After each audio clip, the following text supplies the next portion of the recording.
नमस्कार, राज की बात में आपका स्वागत है।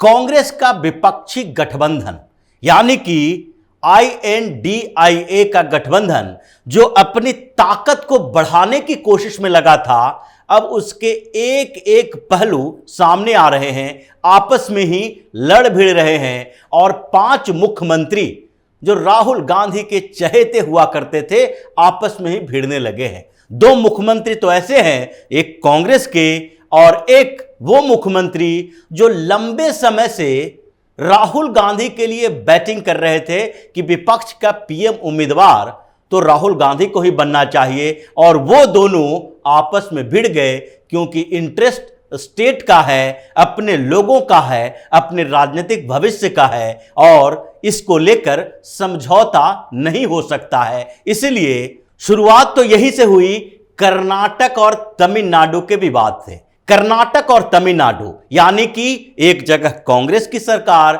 दूसरे जगह DMK की सरकार, लेकिन सरकार तो वहां DMK की है, कांग्रेस भी अलायंस पार्टनर है, MK स्टालिन चीफ मिनिस्टर हैं और वो लगातार कई महीनों से, जबकि KCR राहुल के खिलाफ थे, केजरीवाल राहुल के खिलाफ थे, नीतीश कुमार राहुल को तवज्जो नहीं दे रहे थे, ममता बनर्जी इस विपक्षी गठबंधन में शामिल होने के लिए टाल मटोल कर रही थी, लेकिन MK स्टालिन बार बार यही कह रहे थे कि विपक्ष के PM का उम्मीदवार तो राहुल गांधी को बनना चाहिए। हालांकि वो ज्यादा एक्टिव नहीं होते थे, लेकिन कभी भी कांग्रेस के खिलाफ कोई बात नहीं कही, कभी भी राहुल गांधी के खिलाफ नहीं बोला, बल्कि हमेशा उनका सपोर्ट करते रहे। लेकिन आज स्थिति यह है कि कांग्रेस का मुख्यमंत्री और DMK का मुख्यमंत्री यानी कि कर्नाटक और तमिलनाडु का विवाद इतना बढ़ गया है कि मामला सुप्रीम कोर्ट में चला गया है और जो राहुल के चहेते मुख्यमंत्री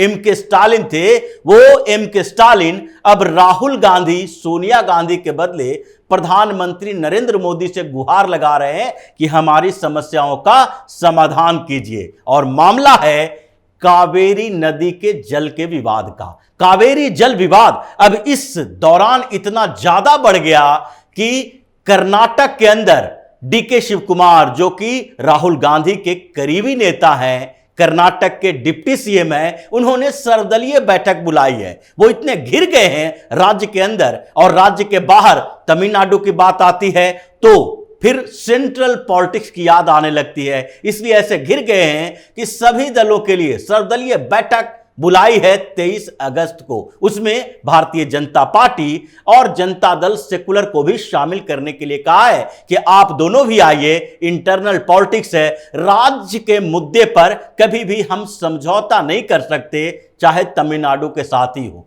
हुआ यही कि कावेरी नदी के विवाद को यानी कि उसके जल के बंटवारे को लेकर समस्या इस बार हुई। बारिश कम हुई है, पानी का प्रवाह कम है, जैसा कि कर्नाटक की सरकार का कहना है कि हमारे किसानों के लिए ही पानी पूरा नहीं हो रहा है, तमिलनाडु को हम कहां से देंगे। लेकिन यह कावेरी डिस्प्यूट आज से नहीं 40 साल पुराना है। यह मामला कावेरी डिस्प्यूट का सुप्रीम कोर्ट में कई बार गया है।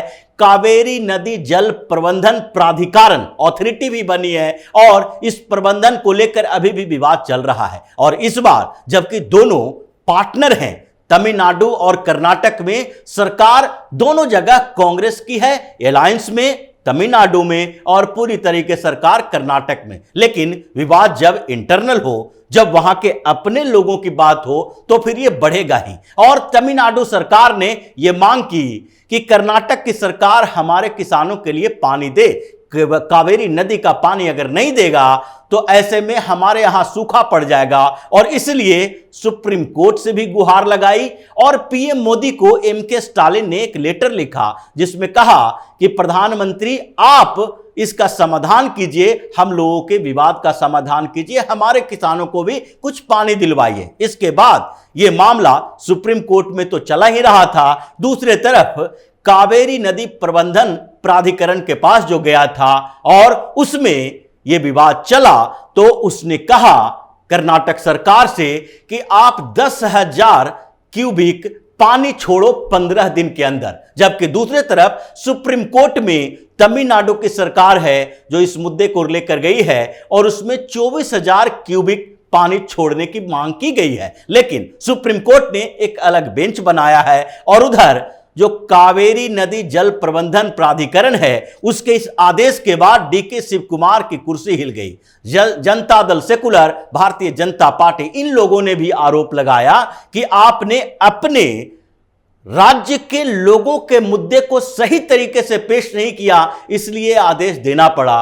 क्योंकि यह आदेश जब दिया गया है, आप पानी छोड़ रहे हैं तो कर्नाटक के किसानों के लिए पानी कम पड़ गया है, इसलिए सूखा यहां भी पड़ने वाला है और इसका परिणाम क्या होगा ये तो कांग्रेस की वहां की सरकार समझ रही है। इसलिए इस समस्या के समाधान के लिए कांग्रेस के आला कमान के पास नहीं बल्कि समस्या का समाधान अब सर्वदलीय मीटिंग में, सर्वदलीय बैठक में करने की कोशिश की जा रही है और इसलिए डीके शिव कुमार ने 23 अगस्त को सर्वदलीय बैठक बुलाई है। लेकिन कर्नाटक में बवाल चल रहा है। एमके स्टालिन और डीके शिव कुमार, सिद्धारमैया जो सीएम और डिप्टी सीएम हैं, इन दोनों के बीच जंग इतनी बढ़ गई है कि अब ऐसा लग रहा है कि डीके शिव कुमार और सिद्धारमैया के रवैये से राहुल गांधी के इंटरफेयर नहीं करने के कारण अब एमके स्टालिन इस विपक्षी गठबंधन से दूर जाते दिखाई पड़ रहे हैं। यानी कि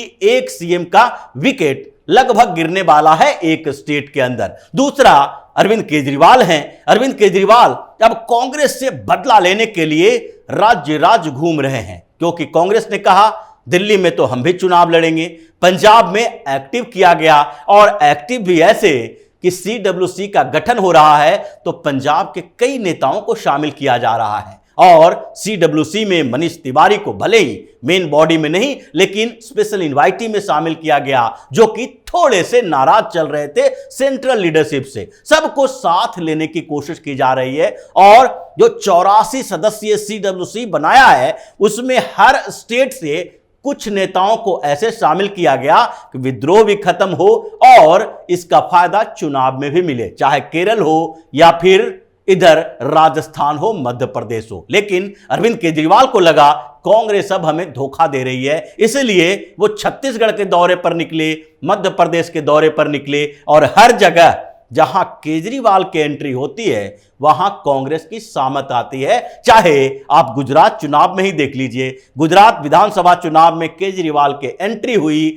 और जो आंकड़े बताते हैं उसके अनुसार केजरीवाल ने करीब 30 से 35 सीटों पर कांग्रेस को हरा दिया, भले ही खुद 5 सीटें ही लाया हो। इससे एक और विकेट यानी कि केजरीवाल भी एग्जिट होने के मूड में लगा हुआ है। तीसरे मुख्यमंत्री जो है वो है ममता बनर्जी। ममता बनर्जी भी जिस तरीके से अभी गुस्साई हुई है इस बात को लेकर कि कांग्रेस की स्ट्रेटजी समझ में नहीं आ रही है। पश्चिम बंगाल के अंदर वामपंथी पार्टी और कांग्रेस का गठबंधन हो रहा है। सीडब्ल्यूसी में बंगाल के नेता को शामिल किया जा रहा है, दीपा दास मुंशी को शामिल कर लिया गया। अब यहां एक्टिविटी बढ़ रही है, हमारे ही सीटों पर उपचुनाव में चुनाव में लड़ा रहे हैं और दोनों जो 5 सितंबर को उपचुनाव होना है उसमें आमने सामने दिखाई पड़ रहे हैं। तो ऐसे में ये कांग्रेस फालतू के मोदी के नाम पर हमें साथ में रखकर सिर्फ एक परसेप्शन क्रिएट करना चाहती है, उसका फायदा उठाना चाहती है। यानी कि एक और मुख्यमंत्री चौथे जो ममता बनर्जी हैं वो भी अब कांग्रेस से नाराज ही चल रही है। और इस बीच एक सबसे बड़ा मामला बवाल बिहार के अंदर चल रहा है, क्योंकि नीतीश कुमार तो चुपचाप हैं, बिल्कुल शांत बैठे हुए हैं, लेकिन लालू खेमे के अंदर खलबली है। पिछले दिनों नीतीश कुमार दिल्ली दौरे पर आए, अटल बिहारी वाजपेयी को श्रद्धांजलि दी और उसके बाद जब वो वापस लौटे तो लालू यादव के खिलाफ सीबीआई ने सुप्रीम कोर्ट में अपील की, इनकी जमानत रद्द की जानी चाहिए। यहां तक तो ठीक था, लेकिन जमानत पर सुनवाई चल रही है। लालू यादव फिर से अपनी जमानत को बचाने के लिए सुप्रीम कोर्ट में हलफनामा दिए हैं। लेकिन इस बीच बिहार में एक और खिचड़ी पक रही है और खिचड़ी है नीतीश कुमार के खिलाफ ही आवाज उठाना जनता दल यूनाइटेड के खिलाफ राजद का हो जाना। ये लालू यादव के बेटों के बीच की बात है, तेजस्वी यादव और तेज प्रताप यादव। तेजस्वी यादव तो चूंकि चचा के साथ खुश हैं तो वो शांति से इस पूरे मामले को देख रहे हैं, लेकिन तेज प्रताप इस बीच लालू के पक्ष में आ गए कि आपने लालू के खिलाफ कॉन्स्पिरेसी की है, जैसा कि उन्हें लगता है कि नीतीश कुमार दिल्ली से लौट कर आए और सीबीआई ने सुप्रीम कोर्ट में लालू यादव की जमानत को रद्द करने के लिए अपील कर दी। मतलब ये नीतीश कुमार का ही कोई गेम तो नहीं है। और जिस नीतीश कुमार ने दिल्ली में आने के बाद यह कहा था कि अटल बिहारी वाजपेयी के लिए उनके मन में असीम श्रद्धा है, इसलिए हम पटना से चल के दिल्ली सिर्फ इसलिए आए कि अटल समाधि पर जा सके, उनको श्रद्धांजलि दे सके, लेकिन बिहार में कुछ और चल रहा है।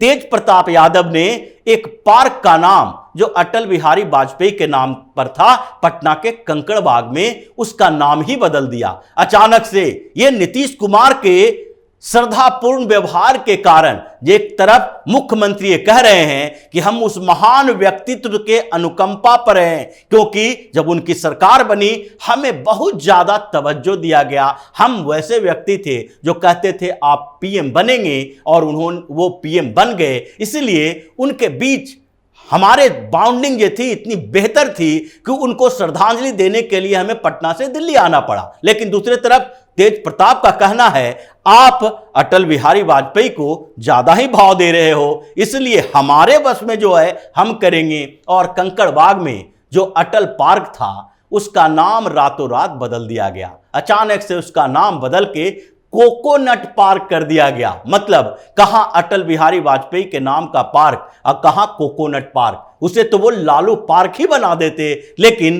मजबूरी थी इसलिए कोकोनट पार्क रखा गया। लेकिन नाम तो अटल बिहारी वाजपेयी का बदला है। और अटल बिहारी वाजपेयी के लिए अभी नीतीश कुमार के मन में जो श्रद्धा दिखाई पड़ी, उससे तो यही लगता है कि राजद और जदयू में भी सब कुछ ठीक नहीं चल रहा है। इधर लालू यादव की जमानत रद्द हुई, लालू यादव फिर से जेल के अंदर गए। इधर नीतीश कुमार के मन में कुछ दूसरा ख्याली पुलाव पकना शुरू हुआ और बिहार में एक बड़ा खेल हो गया, यानी कि 5 राज्यों में जो इंडिया गठबंधन है उसके सीएम आपस में ही लड़ रहे हैं, एक दूसरे से प्रतिद्वंदिता कर रहे हैं। और ऐसा लग रहा है कि यह प्रतिस्पर्धा भारतीय जनता पार्टी के खिलाफ नहीं है, बल्कि विपक्षी खेमे में है। और तानातानी की स्थिति ऐसी है कि अब 5 के 5 सीएम जो हैं वो अपने अलग अलग रास्ते देखने लगे हैं, विकल्प देखने लगे हैं। और लगता है कि ये लोग जल्द ही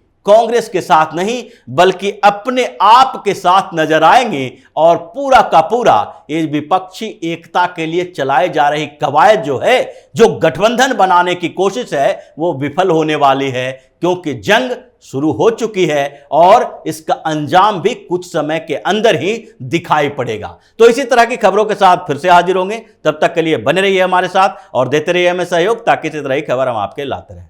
धन्यवाद।